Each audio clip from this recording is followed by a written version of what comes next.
O nosso consumo, ele é um grande ato político e muito do que a gente está vendo nas crises climáticas está correlacionado diretamente com as escolhas que a gente faz todos os dias.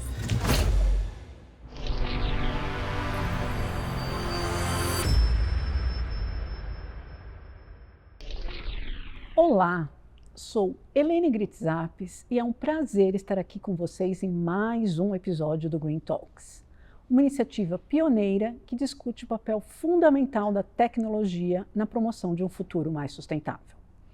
O Green Talks ele é uma colaboração entre a Green4T, que é uma empresa de soluções de tecnologia e gestão de infraestrutura de dados com presença em toda a América Latina, e o portal de sustentabilidade Neomundo.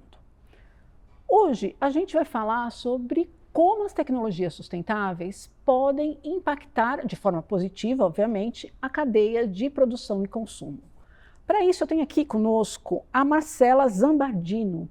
Ela é co-founder e Chief Impact Officer da Positiva. Quem é a Marcela? A Marcela é uma empreendedora apaixonada por transformar desafios ambientais em oportunidades de impacto positivo. Em 2016, ela cofundou a Positiva, que é líder em produtos de limpeza e autocuidado ecológico, e a Positiva, para quem não sabe, ela foi reconhecida como uma das 10 startups mais conscientes no movimento Capitalismo Consciente Brasil. Marcela, seja bem-vinda, é um prazer ter você aqui conosco. Muito obrigada. Marcela, vamos lá, vamos falar de impacto positivo. Conta para mim quais são os desafios para gerar impacto positivo quando você está pensando na operação de uma empresa. Quais são os principais desafios que o empresário, alguém que queira gerar esse impacto, enfrenta? Bom, a gente vive uma lógica de economia linear, quando a gente fala de produção e consumo. Sim. E o desafio, ele nasce daí, dessa mentalidade que a gente extrai os insumos e tudo vira descarte. E na Positiva, a gente sempre praticou economia circular desde o início da produção. Então, os desafios, eles aparecem aí. Então, quando a gente vai procurar fornecedores que entendem a nossa proposta, de ter práticas socioambientais para todo o resíduo que eles vão produzir, para a extração dos materiais, para toda a prática de relacionamento com os colaboradores. Então, ter esse cuidado integral na produção.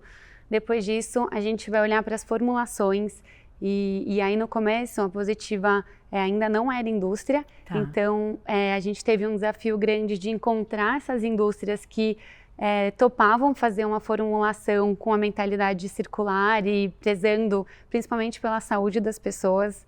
Foi uma grande surpresa para mim, assim, porque a indústria de limpeza e de higiene usa muitos ingredientes que não são seguros para a nossa saúde.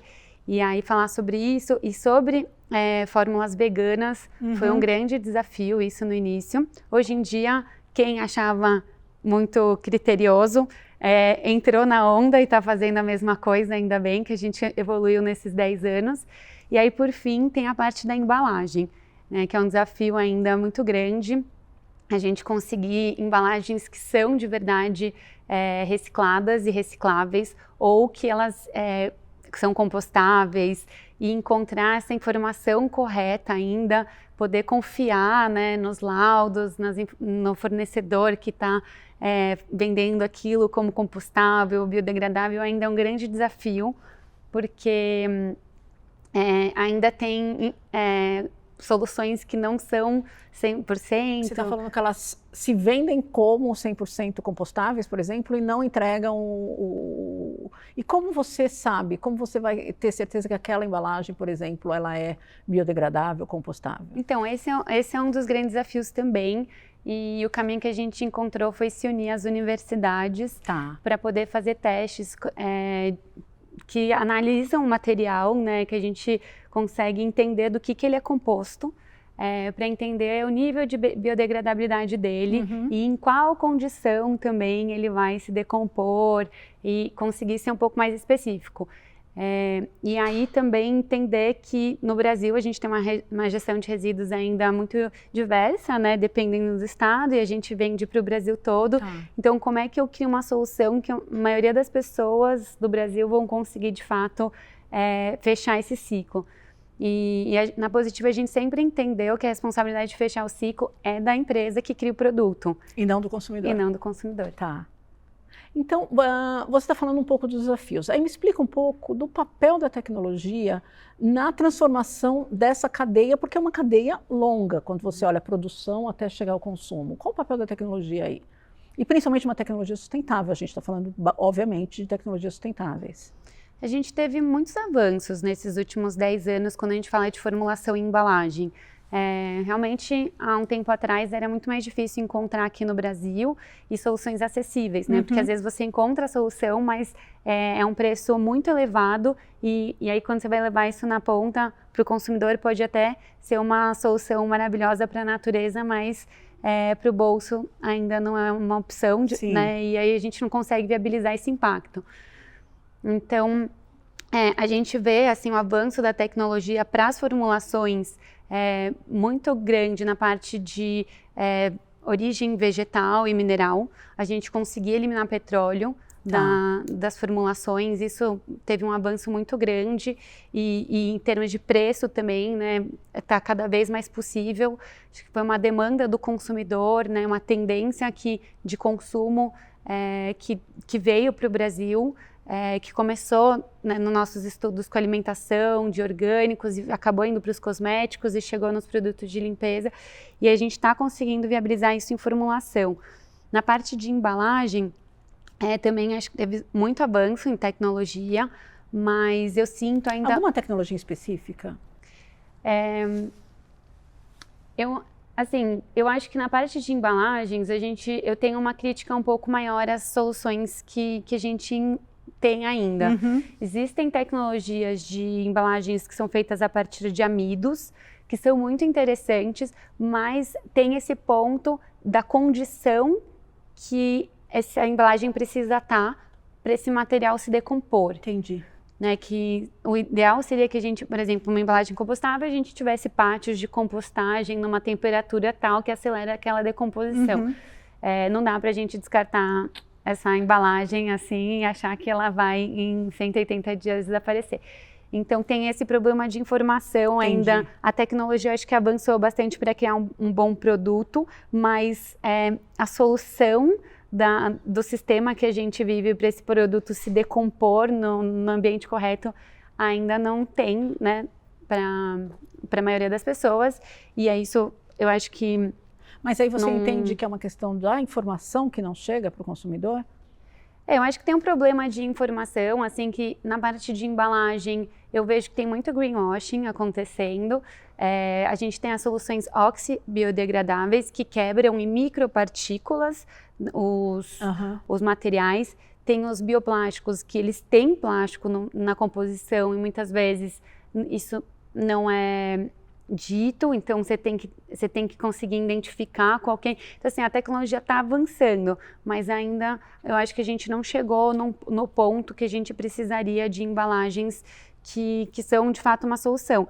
E aí uma tecnologia que eu adoro, que é relativamente mais simples, que é economia circular no ciclo técnico, é a gente reinserir os materiais na cadeia para transformar eles em novos. Então, na Positiva, quando a gente precisa ter um produto líquido, pensando na usabilidade de uso, e como as pessoas vão molhar as mãos, a gente optou por trabalhar com PAD, que é um tipo de plástico mais flexível e resistente, 100% reciclado.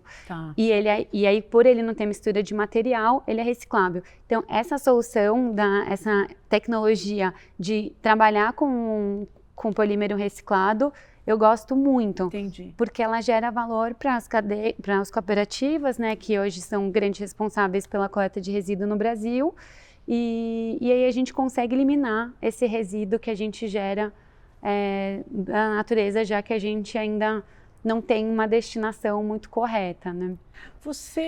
Eu quero fazer uma pergunta, porque muito que a gente vê as empresas falando que não adotam tecnologias mais sustentáveis é porque o consumidor não quer pagar esse premium, esse valor a mais, principalmente em cadeias que têm margem menores, como a cadeia de varejo.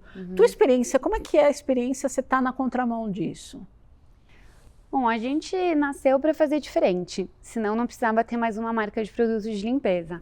Então, a proposta inicial sempre foi olhar para esses 3 pilares, da produção, a formulação até a embalagem. Para a gente ser uma marca positiva, para a gente poder fazer essa troca do produto convencional para um produto que vai, cada venda, a gente fala que quanto mais a gente crescer, mais impacto social e ambiental positivo a gente vai gerar.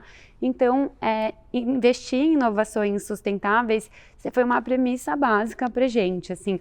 E aí o desafio de preço, de percepção de preço, ele sempre esteve presente. Sim. E aí a estratégia que a gente adotou para lidar com esse desafio foi assumir uma fábrica, que era o nosso principal fornecedor.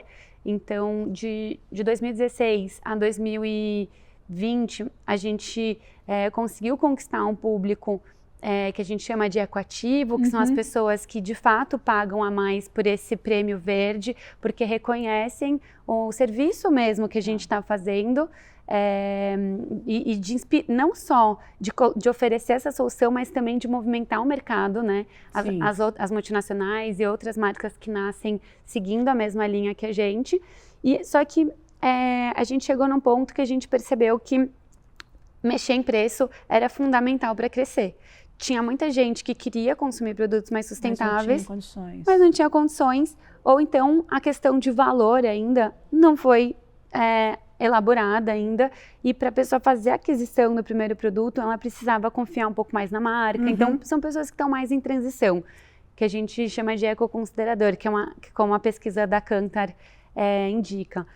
E aí a gente assumiu essa fábrica, né? A gente adotou essa estratégia de internalização para poder aumentar a nossa escala produtiva, melhorar as nossas margens e poder disponibilizar o produto num preço até 30% mais do que um convencional.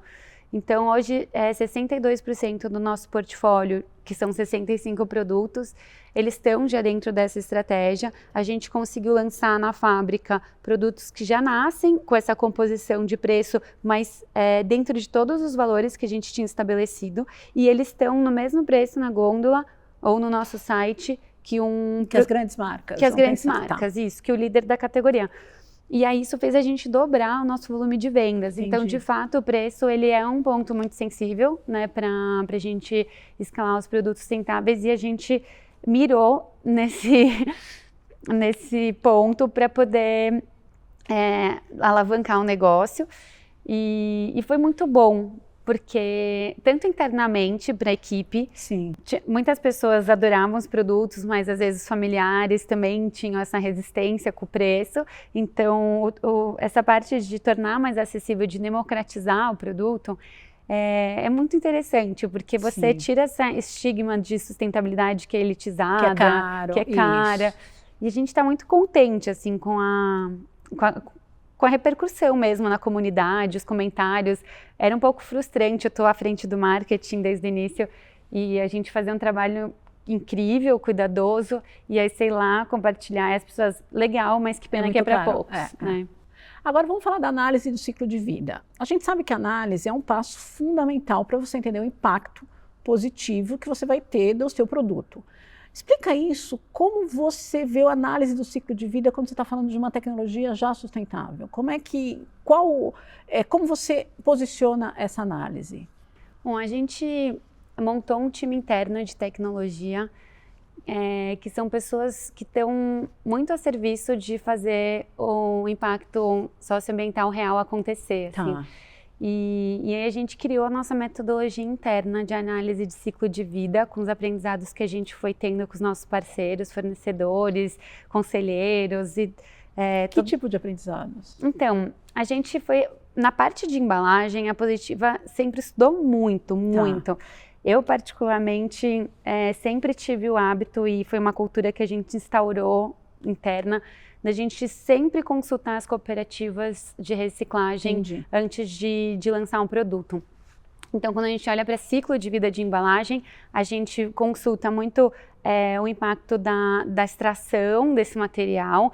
Então, ao invés de usar uma matéria-prima virgem, quando eu vou falar de petróleo, por exemplo, eu prefiro a que já existe na natureza, né, ou no meio ambiente, enfim. Então, eu prefiro uma pós-consumo. E quando eu vou falar de papel ou de embalagens que têm um ciclo mais curto, né, aí eu vou olhar para a certificação desse papel, de como está sendo essa floresta. Então, essa parte de origem, né, da embalagem. Quando a gente vai falar para o final do ciclo dessa embalagem, a gente sempre consulta a cooperativa. Eu nunca lanço uma embalagem sem consultar as cooperativas de reciclagem para entender se aquela embalagem tem valor para a cooperativa. E o que significa, né, ter valor para quem não está tão imerso nesse assunto? Tem gente comprando essa embalagem? E a qual preço? E a qual preço? Né? Mas você falou, eu entendo que a embalagem para você ela é um calcanhar de Aquiles. Mas vamos lá atrás da matéria-prima. Qual seria o desafio quando você está olhando a matéria-prima para um produto igual ao seu? Na formulação. Tá. Bom, eu trabalho com base vegetal, então trabalho com óleos vegetais. Entendi. E aí a gente procura usar um óleo de coco que tenha o certificado de manejo sustentável. Então, na formulação tem outras questões, Entendi. porque eu tenho que olhar para a parte da sustentabilidade e da parte da saúde das pessoas. Então, toda a parte de teste dermatológico. E na parte de fragrância, por exemplo, acho que é um ponto que a gente avançou muito em tecnologia. No início, a gente quase não tinha fragrância nos produtos. E a gente tem esse cultural de estar limpo, tem que ter um cheirinho de limpo. Sim, a gente aprendeu muito com os nossos consumidores, porque é isso, o público mais ecoativo não quer realmente cheiro. Mas quando você vai para um público que usa o produto convencional, ele quer o cheiro ainda. Porque cheiro é limpeza para o brasileiro e para a brasileira. É a percepção, então, né? São sensações que a gente não vai conseguir mudar, né? Então, a gente trabalhou muito com casas de fragrância para conseguir ter uma fragrância que não seja só de óleo essencial, ela é composta com extratos e óleos essenciais e fixadores que são seguros para a saúde. E aí tem uma parte que eu sou extremamente preocupada, que é a da saúde, que é as fragrâncias, elas regulam muito nossos hormônios e elas podem desencadear várias doenças, alergias e etc. Então, todas as nossas fragrâncias passam por laudos comprovados, né, europeus, que falam que, de fato, elas passaram por estudos que elas não vão causar isso. E aí, esse avanço das casas de fragrância foi uma grande parceria que a gente conseguiu ter em termos de tecnologia, porque a gente mantém uma fragrância vegetal, mas a gente não precisa fazer o processo do óleo essencial para um produto que não vai ter contato na pele diretamente, que usaria toneladas de planta para, né, depois se diluir na máquina de lavar louça ali. Então, a gente pensa nesse desperdício também, sabe, dos insumos. E aí, ainda voltando para a análise de ciclo de vida, você faz uma análise, mas quanto ela tem que ser refeita, entendendo que durante o ciclo de vida do produto surgem novos desafios climáticos, novos desafios até de mercado. Como é que a análise de ciclo de vida tem que ser revista e readaptada de tempos em tempos? Tá. Só complementando um pouco, a gente tem 2 tipos de ciclo de vida, né? Um biológico e um técnico. Sim.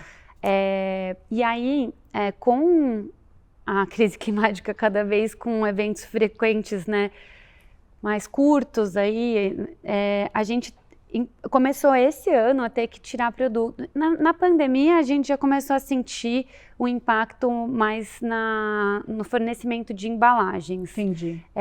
Mas como 97% dos nossos insumos são do Brasil, e aí a gente entende também sustentabilidade com o consumir local, né? Sim. A gente não é uma marca de produtos sustentáveis que compra tudo da Ásia, porque tem isso também, né? Então, a gente sempre priorizou a agricultura familiar, produção local. Então, na pandemia não teve tanto impacto na composição, mas teve na embalagem. Agora, a gente começou a sentir o impacto na composição. Então, eu tinha um sabonete com óleo de patchouli, e o patchouli, a produção está super impactada, não tem como comprar, então a gente teve que tirar de linha. Entendi. Eu não consegui nem adaptar, eu tinha uma opção, eu poderia adaptar o ciclo de vida para colocar uma fragrância sintética, mas eu não encontrei uma fragrância segura, então eu tiro de linha. Sim. E aí a gente vai desenvolvendo alternativas em paralelo no nosso laboratório, agora que a gente tem a indústria. Eu não sabia disso do patchouli, também a gente teve que tirar de linha, tem acho que 1 mês e meio que a gente teve a notícia, e aí ele já esgotou o produto, a gente não vai conseguir repor. Tá. E aí a gente entende e comunica isso.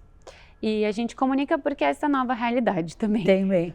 Então, e o teu consumidor está mais sensível a isso também, né? Sim, compreende, e aí a gente já tinha alternativas ali também de outros cheirinhos, então as pessoas acabam migrando. Tá. Você citou aqui a tua parceria com as casas de fragrância. E a gente sabe que adotar tecnologias sustentáveis exige parcerias e numa cadeia de valor que é grande. Me dá mais alguns exemplos, só para a gente dividir aqui com quem está nos ouvindo ou nos vendo. A gente valoriza muito as parcerias com os nossos fornecedores. Inclusive, a gente tem uma série no YouTube da Positiva que chama De Onde Vem, que a gente filma todos os fornecedores e como cada produto é feito.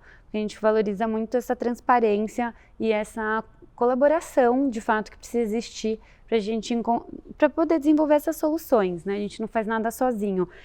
Então, algumas parcerias que a gente tem muito orgulho com o pessoal da Paraíba, que plantam algodão orgânico, que nasce colorido, que é um desenvolvimento com a Embrapa, com o Sebrae e com essa empresa que chama Santa Luzia, do seu Armando, que fundou há mais de 30 anos.